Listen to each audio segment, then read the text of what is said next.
What is going on, everybody? Welcome to a brand new Civilization 5 AI game. Sorry for the delay. I am feeling better now, mostly. I think probably still sound a bit rough, but it's okay. I'm feeling much better, and I'm not going to have to stop to blow my nose every 2 seconds. So we're only every minute now. We're cutting down.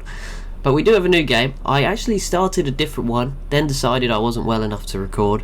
After about 2 minutes, I was just like, this sounds awful, so I'm gonna stop. And then while I did that, I took that idea, built it a bit more, and got to what we have here, which is another random map. We've got a Pangea map. If you can see that sort of mini map in the corner, you can see it's got a really interesting shape. It's like really thin and zigzaggy, and then there's a really chunky bit here at the end. And there's also this cool bay here, which very, very nice. But what we've put in is 10 civs that, maybe not statistically, I'm sure someone will tell me off, but from like just doing this for a long time, AI games are some of the more aggressive civs in the world. Now obviously some of that might be biased because I've done a lot of games on world maps and certain locations benefit certain civs more than the fact that they're actually aggressive. But we've got 10 very aggressive, normally civilizations together, the biggest warmongers that you'd normally find. So we have Rome and the Greeks, who spawned next to each other, which is pretty cool. You then have the Iroquois down here in the very south. You have the Persians. There is no one here, never mind. The Aztecs. The map feels really big. It's the same size as the last game. It's just we don't have any city-states this time because they slowed it down a lot towards the end. And just in the middle as well. We have Mongolia here. We have the Zulu, who technically I have moved, just on a fairness point, towards, and the Huns and the Syrians are here as well. They spawned quite near to Rome and Greece, and this is where I spawned around here, and obviously I've taken myself out, so I didn't want to leave too much of a gap, and there's only so much I can do to balance it. But yeah, obviously I spawned there as the Netherlands and have moved myself out of the way, so there you go. But yeah, one of the feedback points was to maybe try and be a bit more in depth at the start, so we are going to, I think, just give the first 50 turns like as a completely normal start. It's on quick. Now that's just to, obviously when I'm doing highlight style, I think that helps me. So it might seem a bit odd here, but yeah, we'll go through the other settings just while I'm here. So this is deity, large map, Pangea, no mods beyond the info addicts and the in-game editor, which I used to set it up. I'm not gonna cheat and help any of the civs. I have no skin in the game on this one. And what else did I want to say? And then details. Yes, we have domination, no city raising, no barbarians, complete kills, no ancient ruins, quick combat and quick movement. I don't know, we probably could have had ancient ruins, but it doesn't matter. But immediately we see those second cities going down. Obviously deity, they start with that second settler. I think the Syria now the only civ yet to put their second city down as they emerge out of the jungle. Then we have the Huns, who have already grabbed Montreal. The Zulu with their second city pushing north, so that's already setting up for a fight between these three, isn't it? The Mongols grab their third city. I'm seeing some good canal city opportunities. We love a good canal city. Here is a great opportunity for Mongolia to do that and to get access to that inland sea. Like, man, that would actually be so powerful on this game, like having a big navy in here. You could hit a lot of areas, particularly the Aztecs. We have Persia, we have Greece, we have Rome, and yeah, Iroquois also grabbing their second city. Now you can go ahead and leave a prediction for who you think is going to win. It's not going to be as serious as maybe in the past, where we did like whoever won would get a shout out. Or you can have a shout out, I guess, if you want, but it's going to be well, probably not actually, just because of the timing. I'm going to be putting out 2 videos very quickly, so actually you probably can't have a shout out, sorry. But what I can say is you will, because we're going to go a lot further in episode 1, it's kind of less fun, to make a pick. It could be very obvious by the end of episode 1 who's going to win. Hopefully not, but it could be.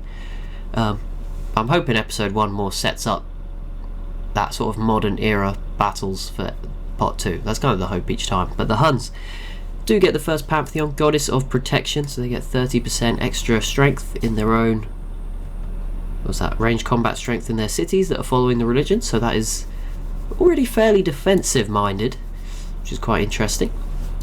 Why is this? It is going next turn. It's just going very fast. I was like, it's not even going. What's going on? It's just going very quickly. The Aztecs go stone circles. 2 faith from quarries. Do you have any quarry? You have any? Oh, they do have 2 already. So they're going to be getting a lot of early faith in their empire. And we can see they already have a 3rd settler up and ready to go. As do Mongolia. So they are probably both going to settle potentially on this inland sea, which would be quite cool. I can see the Zulu have a 3rd city already, as do the Iroquois in the south, and they have a 4th settler on the way already.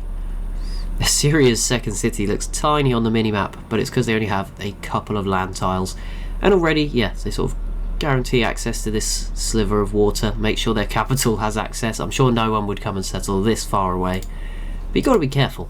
And Mongolia and the Aztecs do settle on that inland sea, and they are all churning out settlers at a rapid pace. Mongolia with a 4th already on its way towards possibly Uluru here, which would be pretty good. Oh, Golden Age. The people on the Dutch submarine are having a great time. That's all of us, guys. We're all in here watching this game. That's how you've got to think of it. We're all in that sub together. The Iroquois now have 4 cities already. Very aggressive start from the southern, I want to say tundra, but there's not too much tundra. It's not that so bad. I think there's more up here towards Greece, but there is also the Barringer crater. So I'm sure Greece will venture up that way, and they are going for the 4th city, and it's going to be coastal by the look of it, which is good. I think that would give every civ access to the coast at that point, and yeah, it would do. I think Mongolia's on the coast. And there we go, we have our first world wonder, the Iroquois with the Great Library, as they go for a 5th city on turn 26. That is crazy, and yeah, they will get that free technology, which is useful. Assyria grab their 3rd city. They have a bit of jungle. If they keep this, they will be getting a lot of science in the late game.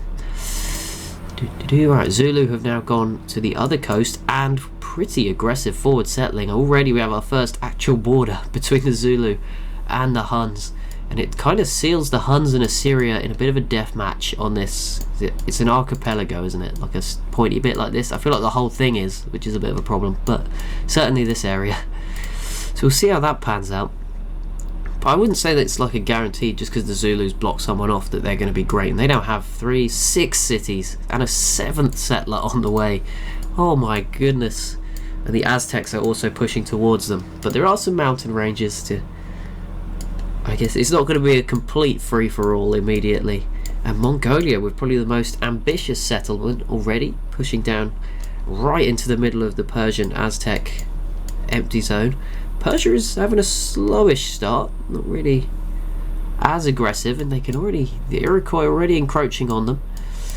Here's Rome, 5 cities, and already got a road, lots of workers, and Greece with their 4 cities as well. And Rome did just grab the pyramids, which explains why they have a lot of workers, and they'll now be getting even quicker tile improvements.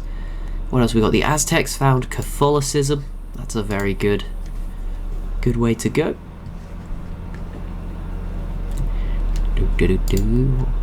We'll go to turn 100 just like straight through, and then I think we'll do highlights to 200, and that'll like be the part. I'm still working on this style, obviously. Do feedback any points, but the Huns do declare the first war straight away on the Zulu, and Mongolia grabs the Temple of Artemis, and they did it. They built the canal, so they will be able to exit this inland sea with their navy, if they build much of a navy, and go into the main ocean and then come back in again should they want to. Although up here could be a key point because that ice will get in the way. You'll want to control this crossing if you want to go round to the west of the continent. But here we go, Huns v Zulu. Let's see how this pans out. And Persia did just grab a 3rd city. For anyone who was worried if they were just like bugged or not doing anything, they are moving slowly but surely as Rome completes the Stonehenge, and they also have another settler up and ready. And there we go, Assyria grabbing the Great Lighthouse. Now they are certainly the most isolated civ in these early turns, so we'll see how that works for them. And the Huns settling right in the desert. Not sure about that as a city, and we do have a huge battle here between the Zulu and the Huns unfolding. As Rome go for God of the Open Sky, they will gain culture from pastures. It looks like Rome and Greece do now also have a physical border on the minimap. And there it is, the Iroquois with the Great Wall, so that is going to protect them. early on in this game. But let's see what goes on here. The Zulus seem to be doing enough to defend. It's always going to be difficult invading round a mountain range, certainly with no aerial or naval support. And this, I mean, there's rivers, there's hills. This is a really awkward attack, and we do get that second war almost immediately. Greece versus the Romans. We also get a Mongolian statue of Zeus and an Aztec terracotta army. Aztec Empire is just growing down here, as is the Mongolians, pushing further towards Persia, who now have 4 cities. But here we go. Let's watch Greece v Rome. This is a bit more of a flat land war, and we're going to see both civs using their unique units in this one. You've got Roman ballistas and you've got Greek hoplites on the front lines, so they're both going to have some interesting bonuses. Let's ignore some of those until we get a bit further into the game, as the Huns found their religion, Tengrism, and the Iroquois complete the mausoleum. So there you go, that was like 2 wonders in 2 turns, and oh my goodness, Greece already has 2 Roman cities under siege. Let's see how that goes. Here we go, are they going to get it? The city of Aretium is the first city to fall in the game. Greece get their hands on that city and now set their sights on the city of Ravenna as well. Not good start for the Romans and Augustus, although they peace out straight away pretty early as Attila completes the Parthenon. Happiness is probably an issue at this stage in the game, to be conquering too much, and Persia does grab another city, so they are starting to emerge, and Mongolia is just pushing forward non-stop with the settling, as are the Aztecs here. All of these civs hyper aggressive. Actually, I say that Assyria's kind of just chilling, but apart from them, everyone's going for it. It looks like the Zulu have repelled the Hunnic attack, and that mountain range is going to sort of form the border. So it might be a case of Huns versus Assyria, in which case the Assyrians need to get building, need to get going. You can't just be hiding in the corner, being this peaceful civ forever. You gotta make a start.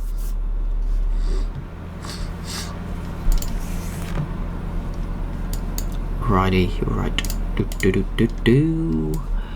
What do we got? There's a lot of Zulu troops. They're actually heading east. This could be worrying for the Aztecs. Not what you want to see, as Rome founds the religion of Buddhism. The Iroquois Empire down here not getting much attention, but looking pretty healthy in the south of the map already. We're just going to be flying through these turns, aren't we? Flying through. Turn 60, the Zulu impis. There's a huge army there for the Zulu. Syria have a 4th settler, but just not really using it. But there you go. The Persian Empire is also looking pretty weak early on. They are the slow starters, the Persians and the Assyrians. Those Middle Eastern empires are the ones that have not really made the start so far. Oh my goodness, Mongolia very much forward settling Greece, and I'm sure that will not last. Looks like Greece is eyeing that city up already with some troops, although they're certainly going to settle nearby with Knossos, and yep, they now border each other. I'm sure Greece will be eyeing that city up. What do we got? Attila grabs the Petra. He does have some desert, and there we go, Mongolia versus the Persians, and this could be rough for the Persians, and Rome is already in the Renaissance era on turn 65. Lovely. Bit of extra pace to this game. Who would have thought? That's crazy. But yeah, this could be rough for the Persians. Mongolia has good numbers, and it does look like the Iroquois and Romans having similar ideas about joining this conflict. And there you go, Rome does now join from the east, and I'm expecting the Iroquois to join from the south very soon, and then we could just see Persia like wiped out. Greece in the north as well. They're eyeing them up, I can see it. Right, but not a great start for Mongolia, all things considered. And the Aztecs are actually going to go for the backstab here. Well, it's already a backstab because they weren't friends, but they're going to attack Mongolia, and I get a feeling the Zulu might attack the Aztecs, so this could be a big chain of wars. And there we have Greece now joining from the north as the Zulu complete the Chichen Itza wonder. And Rome completes the Himeji castle.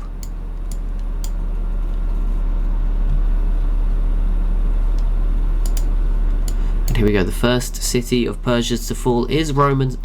Well, that went completely wrong. The Persian city of Susa has fallen to Rome, and it looks like Persepolis could be Mongolian in the next couple of turns. That would be our first capital to fall.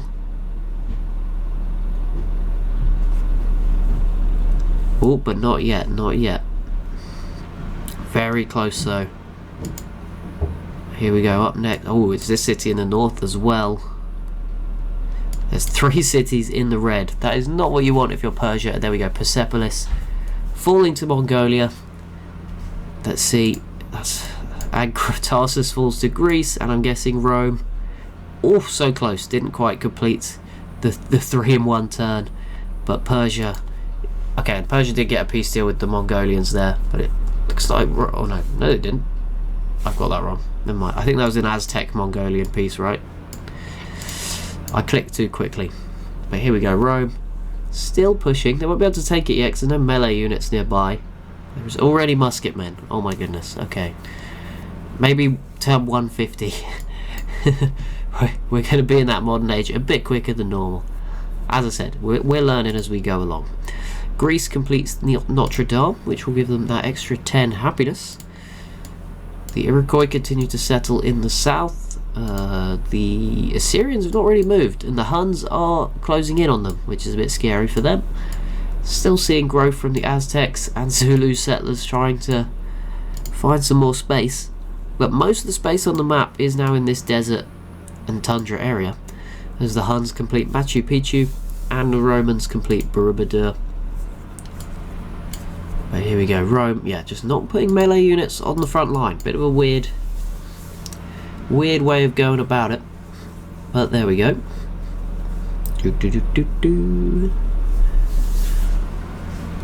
Okay, I've planned now. I know what we're gonna do. We're gonna go to 150, and we'll do the info addicts. We'll just do it all in one go, and that will be episode 1, and then episode 2 will be like the highlights. Maybe that's what we'll try. Let me know if you like it or not. We make stuff up on the fly on this channel. It's great, but that could be interesting. I know people love the early game as well. Greece, there we go, with the oral tradition, culture from plantations. That is quite late to be getting a pantheon, and we do now have a Hunnic Roman war, which will probably save Persia. They will probably get a peace deal, because I imagine the Iroquois are going to go hard for Rome here, try and conquer them. Because, yeah, I mean, they've kind of kept keeping out of it, the Iroquois, up until this point in time. And there it is. The Huns do now border the Assyrians, so they left it too late, and I'm not really sure if Assyria will be... I mean, I was going to say they have at least like good sized cities, but the Huns have just so much more pops. Oh, I was told I can not make a proposal by undiscovering the technology. Now I don't have it, but can I get rid of it? No. What does it say here? You may propose or repeal... Okay, no. Where is it? It's world's... It's printing press. If I take it and then get rid of it... No. Okay. Seems like I have to propose something, so I'll just do the World's Fair. That won't get in the way too much.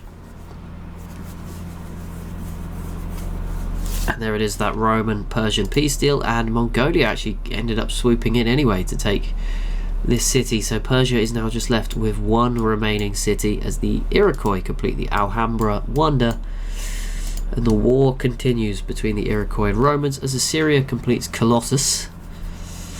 I don't know if that's going to help them. The Huns actually look like they've blocked off, or are going to eventually block off, the Assyrian naval access, which sucks. Great Mosque of Gen for the Aztecs as well that turn. They are coming along well, pushing all the way up here towards the Zulu along this inland sea and blocking them off. And they've been pretty quiet, the Zulus, since that war with the Huns. The Greeks still kind of considering trying to grab this city if they can, as they also had another city in the middle here. And Rome seems to have managed a strong defence, and this city does not have borders. Oh, there we go. They finally turn up, and there's a peace deal. Nothing changing hands. Rome with a good defence as the Aztecs complete the Hagia Sophia wonder. nice. I think we're fairly at peace now, apart from this city. We'll see how this turns out.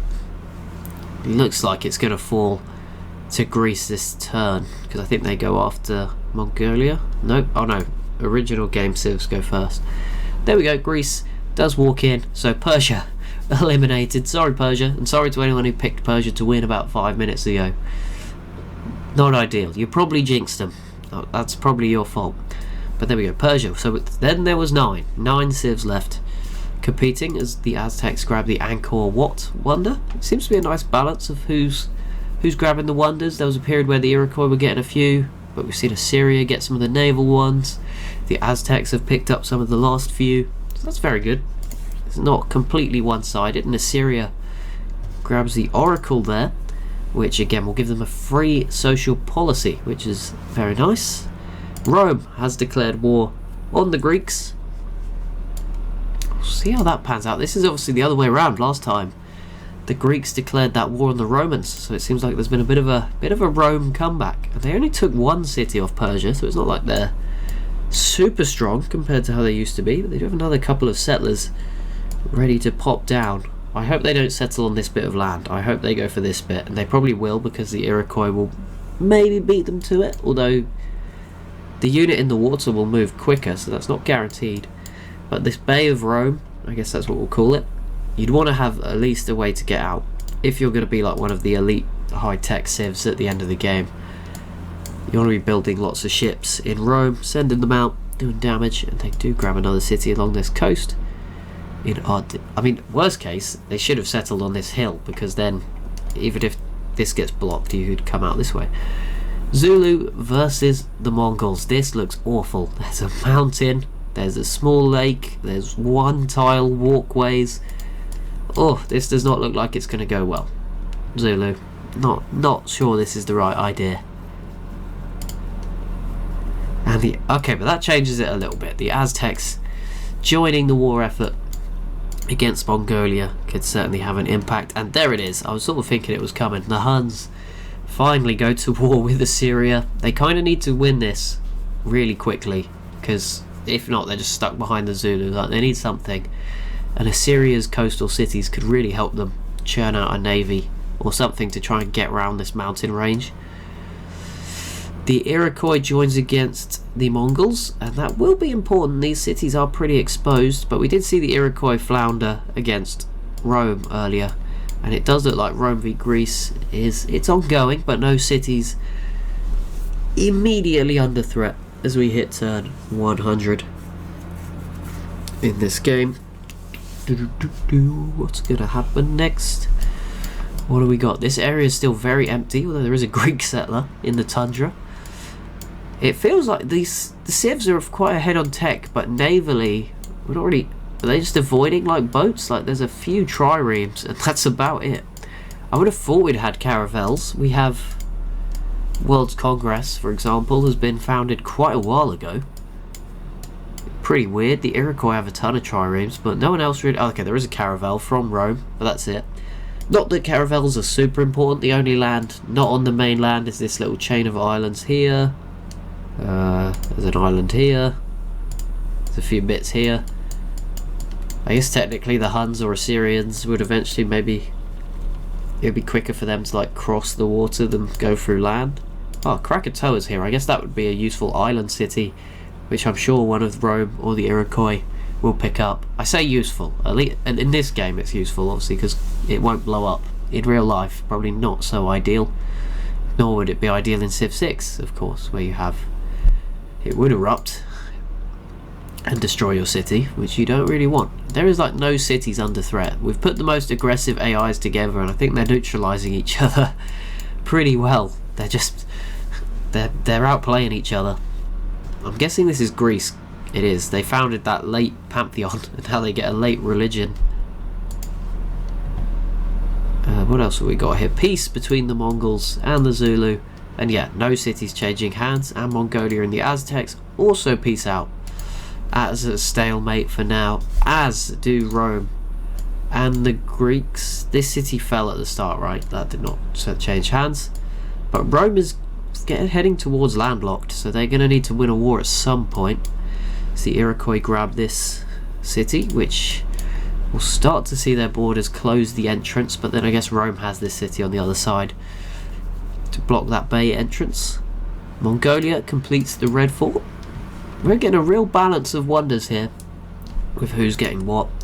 Banning of whales is the other proposal from the Zulu. Not sure who has whales that they are so... who they hate so much. Obviously the alternative is they just love whales. They want to keep the whales alive, which is a good reason. Oh, okay. This... I think we're going to see Zulu Aztecs. Damn, I can't embargo the city-states. What am I supposed to do? I will repeal the banning of whales. There we go. That's fair.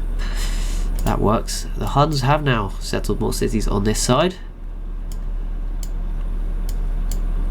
And around... imagine being the settler that was told to go walk through the active war zone to settle here. That's just what you want. That's lovely. But we will see. Assyria does now have a fourth city. They finally thought, you know what? We should probably build another city. Took us a while, but we should probably build one of those.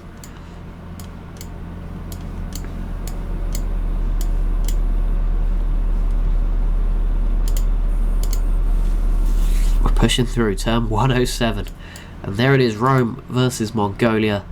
Looks like they're going after this city here. I think the Iroquois are technically still at war, the Mongolians too, and the Iroquois grab the Hanging Gardens, so they're going to see some better food growth. Probably needed, just because they have a good amount of tundra or just basic sort of grassland provinces. They also have some desert. Oh, Chiro de Potosi, that is good for your economy. 10 gold per turn if you're working that. Cannot be complaining about that early on. World's Fair, 38% on the World's Fair, and you know what? We've not looked at the stats, so I might be wrong, but this could be one of the closest World's Fair races in a long time, because there is essentially 8 really good civs that I don't know who's the best, and then the Assyrians. So that's where we're at the moment. Leaning Tower of Pisa for the Iroquois, and we're still seeing that split of wonders because the Zulu grabbed the Globe Theatre. Greece now declares on the Mongols, and I mean they should certainly grab this city. Whether they hold this one or not, I'm not sure. But obviously the Iroquois and Romans posing the Mongolians a bit of a threat in the south too. The Huns continue. Oh, why didn't you settle there? Okay, that's just, it's fine, it's fine. They're going to control this area probably eventually. Okay, Iroquois and Mongolia peace out. And yep, we've got Greece joining in.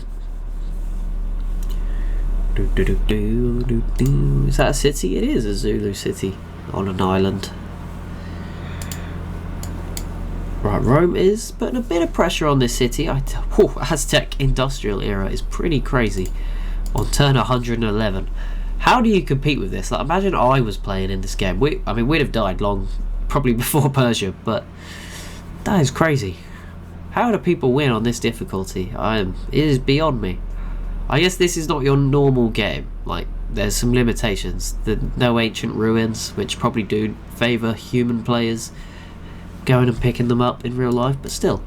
Zulu versus Huns. That is, okay, that's another one where the Huns declared it last time. This time it's the Zulu. I'm not sure this is going to work out for the Zulu, but we'll see. The Huns have pretty much failed against Assyria, which again, I think these are just some tactically really strong civs. They're just putting up some good defences against each other.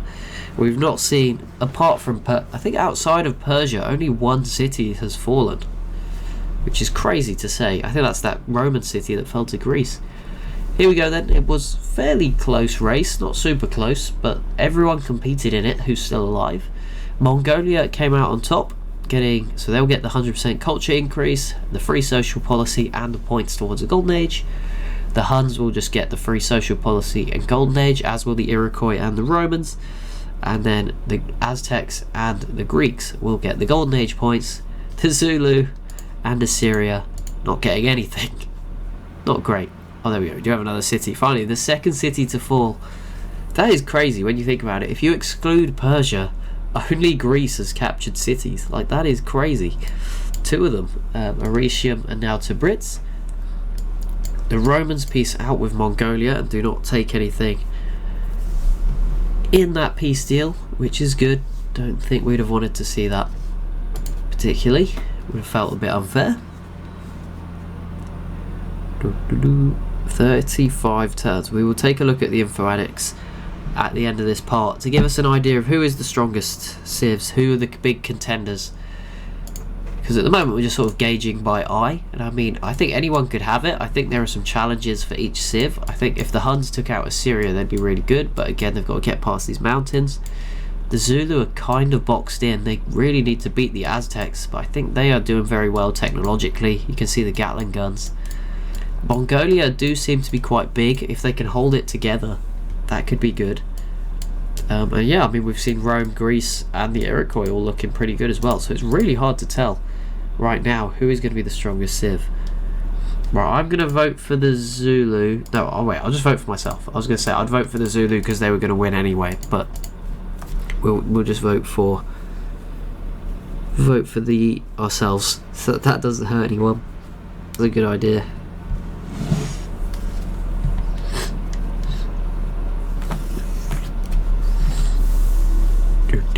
Zulu remains the host. Okay, dokey.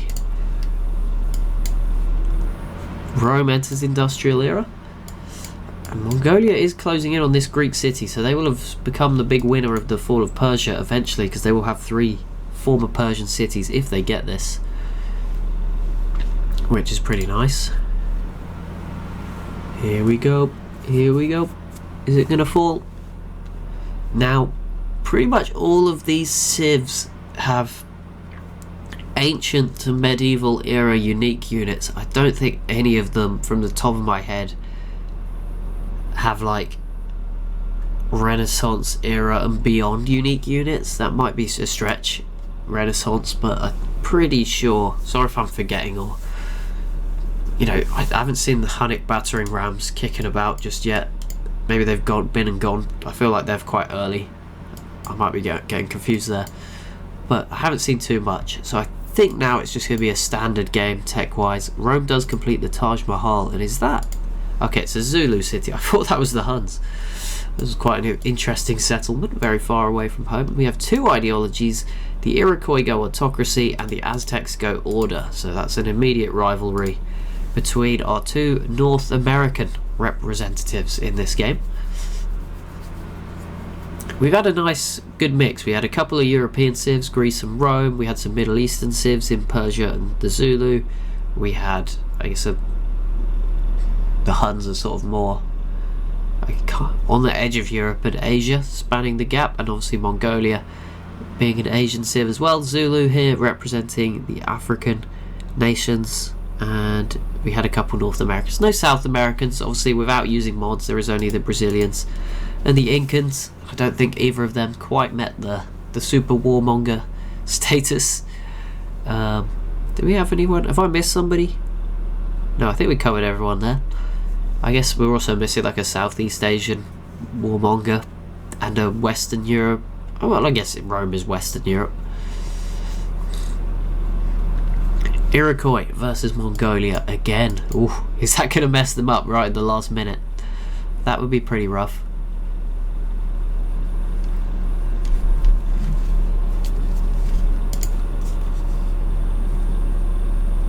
What's gonna happen? Oh, close. Seems like, actually, I say close, it seems like they're not trying anymore. I don't think there's any melee units there, are they? Kashyyyks aren't melee. Oh, they pieced out anyway. That does not matter anymore then. That's the end of that one. Right, we will get to turn 125 pretty quickly as Assyria enters the industrial era. They're now surrounded by, Zulu cities. The Zulus just going for land anywhere. Fair enough. It's going to make it interesting. Rome completes the Sistine Chapel. Another wonder. Very good spread on these wonders. Lots of different civs getting their hands on different wonders, and obviously then the benefits that come with that. The Huns enter the industrial era next. The Iroquois making full use of their land. As you can see, the Greeks not so interested in the desert or the tundra, and we might even see Rome come and grab a city in this desert region of the map, which yeah, Greece just not really making the most of it. Rome versus Mongolia again. Oh, there's a citadel here. You don't always see the AI use the citadels. That's the only one I can see on the map. That's kind of cool to obviously steal away a few more tiles, and it looks like that was a great place to put it, because look, they would have got the bananas and the cocoa out of that. Those are good resources, which I'm guessing just from lack of jungle. Oh no, they do have bananas already. Both of my monitors just went dark. That's good. The other ones just fizzled to death. That's what you want to see. Hopefully that didn't affect the recording. Let's plug that back in. I think that it's just the wires getting old. The power cables keep falling out, and then it's probably tripping the other ones. We're still live. It's still going. I hope it's still recording, because big session. Delegates embargo Greece, banning of Wales. That's rough if you get embargoed in this game. So you will not be able to support that huge military anymore. And that goes to any of the civs really. They all have pretty big forces at this point in time. Third ideology. That actually took a while, but it might just be down to a lack of coal. Mongolia goes autocracy, joining the Iroquois, and the Zulu go order, joining the Aztecs. So it looks like it's going to be a complete competition between those two ideologies in this game. Oh, I've got to propose again. Okay, unembargo Greece. They don't deserve this. Let them trade. They're not exactly the biggest enemy in this game. I feel like the Mongolians have been the enemy or like the villain, killing most of Persia. I know it wasn't them alone, but you know, and it seems like the AI think that too, because they all keep attacking Mongolia. Religion, pretty late in the game, but Mongolia get the Confucianism religion up and running. I think most of their cities are following a different religion, so that's going to be a real struggle to get that going. Even their capital is not following the religion that it's the holy city of. That's quite impressive. A city just fell and I missed it because I was too busy waffling. Where was that? Oh, I think the Zulu just conquered this somehow off of the Huns. How has that happened? Okay, we're starting to see some more navies. It's not just about land units anymore. Frigates and privateer fleet here. That could cause some problems for the Assyrians. Maybe not on this city just because it's so tucked in, but certainly this one could be at risk. And we've just seen a Zulu navy conquer a city off the Huns as well. And we get Greece versus Rome 3, and this time it's Greece declaring that war.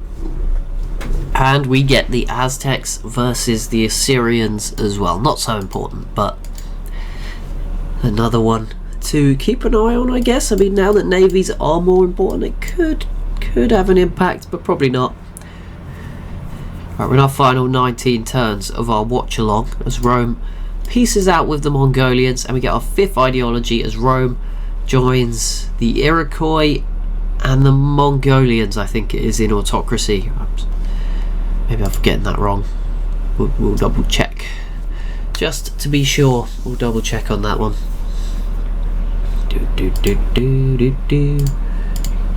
Yes, Iroquois, Mongolia, Rome.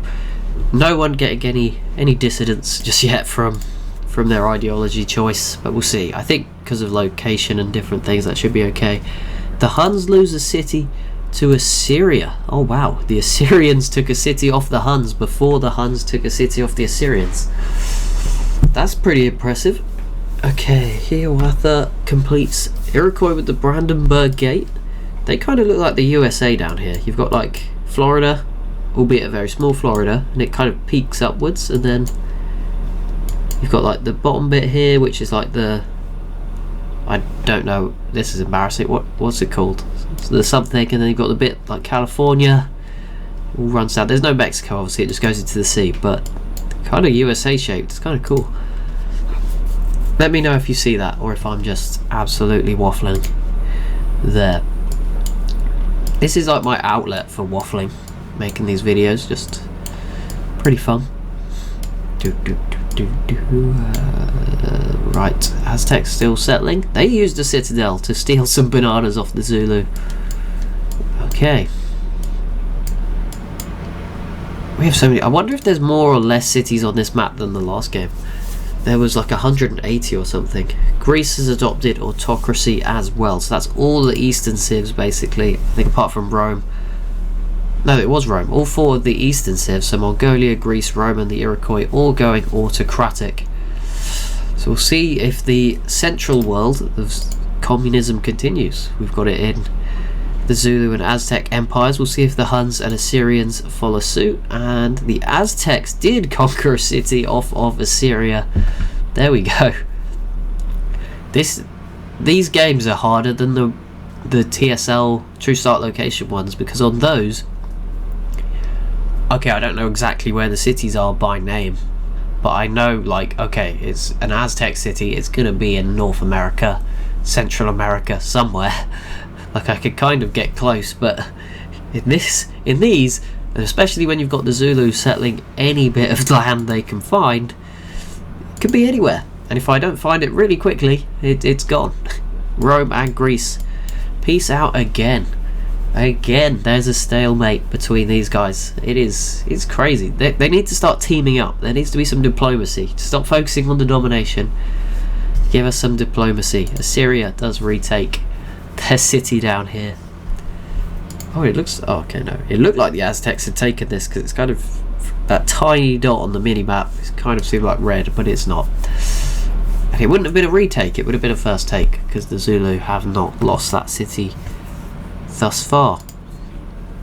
There's a ton of Roman missionaries here. Rome denounces Greece. Oh, there's Great War infantry already just running through the turns. Crazy. Turn 137. I think if you go to like my last Civ Let's Play stream and looked at what units I had at turn 137, okay, to be fair, I wasn't on quick speed, so that's a bit harsh, but still, I feel like I would have been using maybe cannons, maybe some composite bowmen, some what's before musketmen, like the swordsmen. I would not have been on those sort of, yeah, very advanced units. That is pretty impressive. Rome did settle here, which gives them complete access to get in and out permanently, and probably won't prevent the Iroquois getting out either from this bay if they wanted to. The Iroquois do have less boats here, in fact they have none at all, so probably less important. They are starting to settle some of these islands, which puts them, I guess, in the sphere of the Assyrians and Huns as well, which is interesting. We probably see a Rome getting to work Krakatoa, which is 5 science per turn, which is meaningful because you're kind of getting it for free. But at this stage in the game, obviously there's a lot of factors, and everyone's going to have some pretty big science per turn numbers. But yeah, I mean, every little helps, and that 5, picking it up pretty much for free because there's not many other tiles to work here.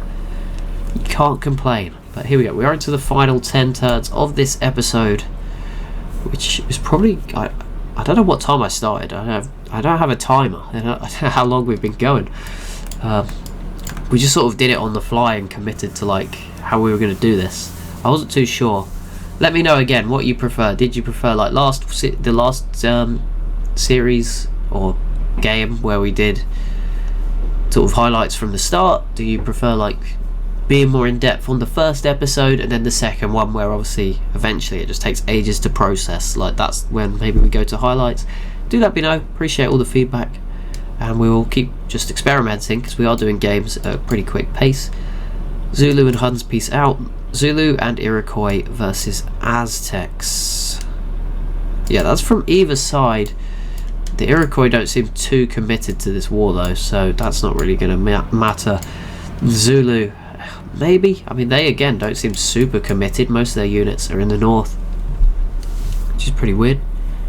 Assyria surviving the Huns. That is, they have thrown pretty hard here. I thought this was going to be a nice easy job for Attila, and then he would be quite a strong civ, but it's not really worked out. And at some point there was a peace deal and I missed this city changing hands. That's pretty big. It gives the Zulu a bit more of a landing point for a future war with the Huns, a bit more open space to like push through here, especially in the north. You could push through here from either side now and then set your sights on Attila's court as Assyria completes the Uffizi wonder. Well, their city is under siege here, so we'll see. Maybe I've probably jinxed them now. I've said, oh, you've done a great job defending, and now they're going to get stomped on. That's the usual curse of the commentator. Aztecs continue to settle down this way to maximise their territory. There's not much land left on the map. There's a bit here, which is mostly desert. I mean, there's some floodplains. Like, there's some worthwhile stuff here. I guess I don't see any resources, to be fair. But it's still fairly useful. Mongolia settles in this space. There is still space up here, but as you can see, there's a couple Zulu settlers lurking around, which will take more of that up in the tundra. And then, yeah, there's a bit of Aztec space. There's a little horn there. There's a bit here between Mongolia, desert. Sorry, not Mongolia, Aztec and Zulu desert. That's about it. There's some Iroquois tiles again here that will fill up fairly quickly. Now, I know I've not really looked at the stats to try and keep it as a surprise, but that's interesting. Rome 3 techs ahead of the next best civ. That is certainly something to keep in mind as we push through this game. It now looks like the Huns could be embargoed next, and Greece. Okay, Greece v Zulu. That does matter. That's these cities here could all go Greek, and that would be a good bit of expansion for the Greeks. How many times can you say Greek in one sentence, George? Just spamming it there.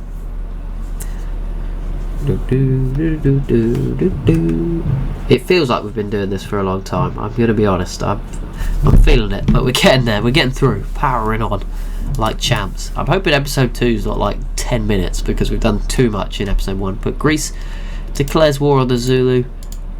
That had already happened. Let's unembargo Greece again. The Huns did not get embargoed at that last vote. As we go into our final 5 turns, before we have a look at the stats, I'm really curious. I don't know who is going to win this game.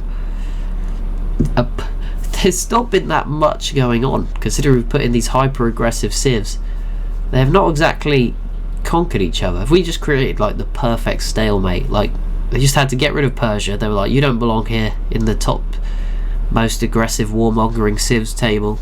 Get rid of Persia, and then the rest of us will just chill. Aztecs do peace out with Assyria. Does look like Greece is going to push the Zulu out fairly easily here from these cities.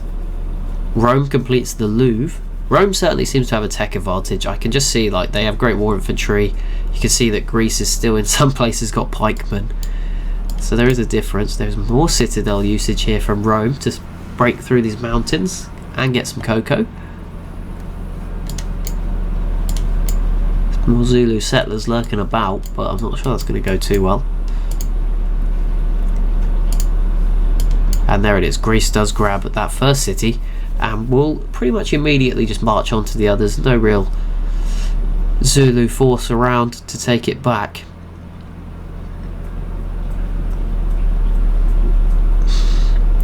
What an interesting game. It's such a weird shaped map, and so far it's just pretty hard to tell who's winning.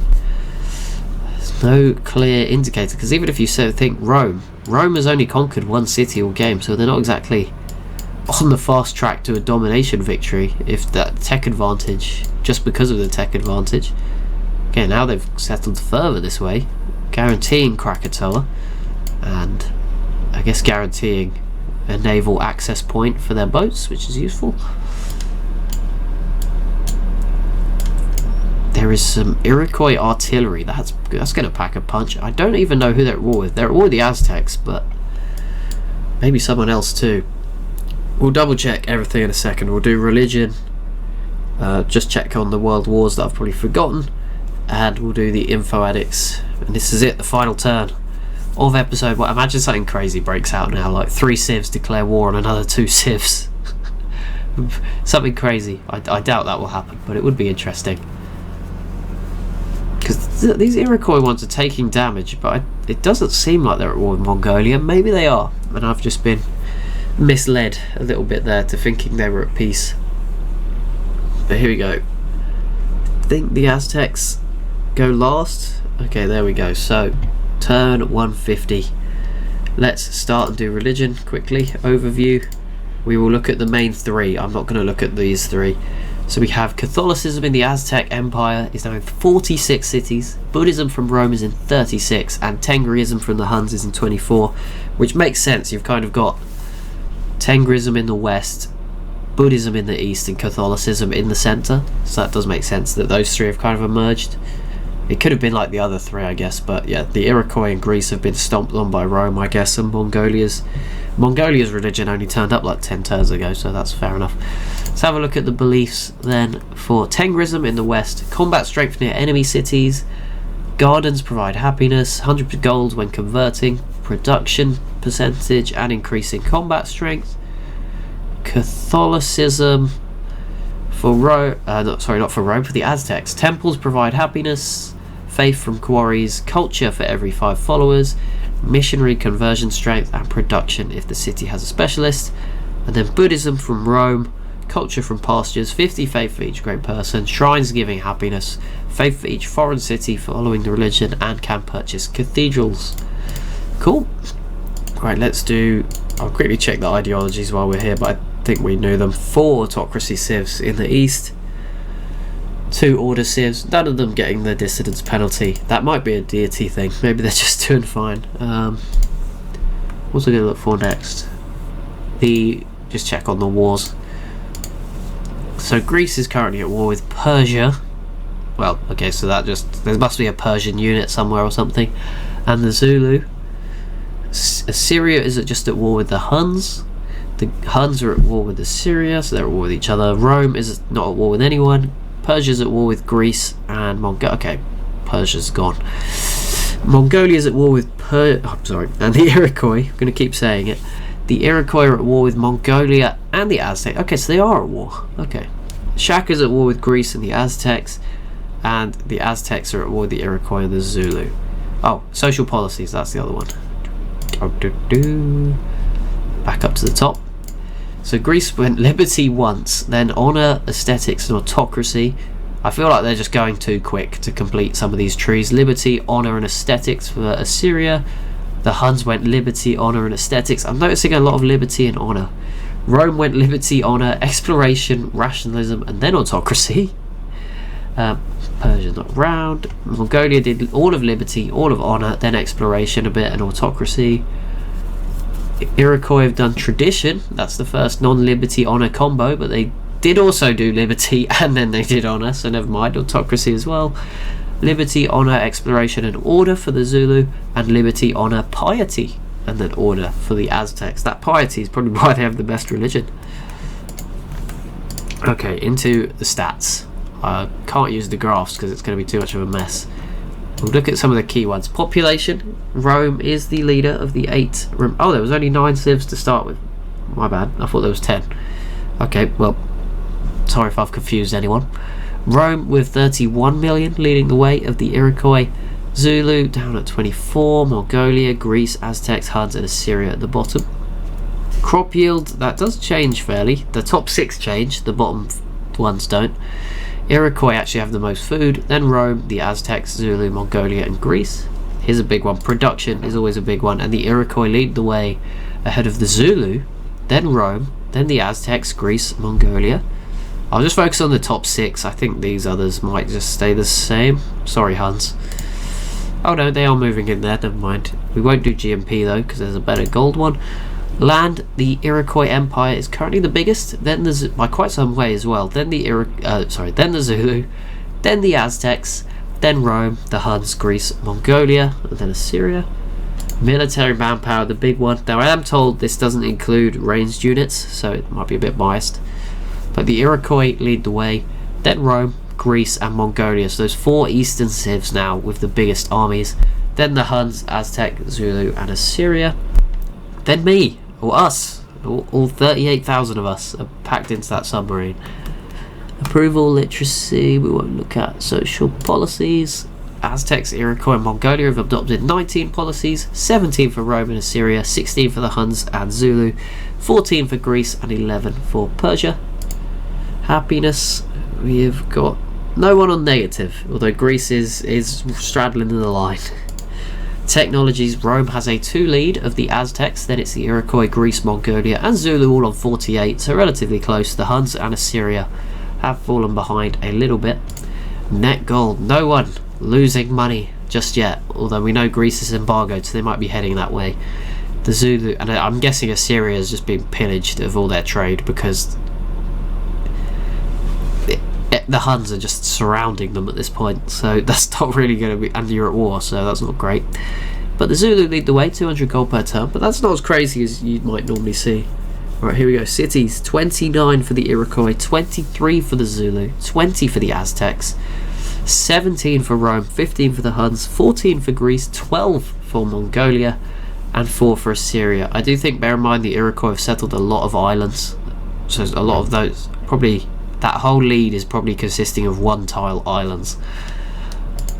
Science per turn, again the Iroquois lead Rome, then the Aztecs, Zulu, Greece, Mongolia, Huns. Culture, Rome leads the Iroquois, then the Aztecs, Huns, Zulu, Mongolia, Assyria, Greece. Wonders is pretty balanced, 8 for Rome, 7 for the Iroquois, 4 for Assyria, and the Aztecs, 3 for the Zulu and Mongolia, 2 for the Huns, 1 for Greece. Treasuries will all be fine because they were all making gold. Faith, I mean, they just stack it, so it doesn't matter. No one's influential yet. Great works, Rome leading the way. Trade routes, fairly similar. Then tourism there as well. Not much tourism at all, considering in one of my streams recently we saw Persia with like 4,000 tourism somehow. This isn't so bad. But there we go, that was going to be it for episode 1. I hope you've enjoyed. Episode 2 we'll go back towards that highlight style and sort of try to get to a conclusion on who is the best warmongering civ in the world. But please do be sure to leave a like and a comment down below if you've enjoyed the video, or if you haven't, with some feedback. Be sure to subscribe as well, that would be awesome, and I will see you in the next one.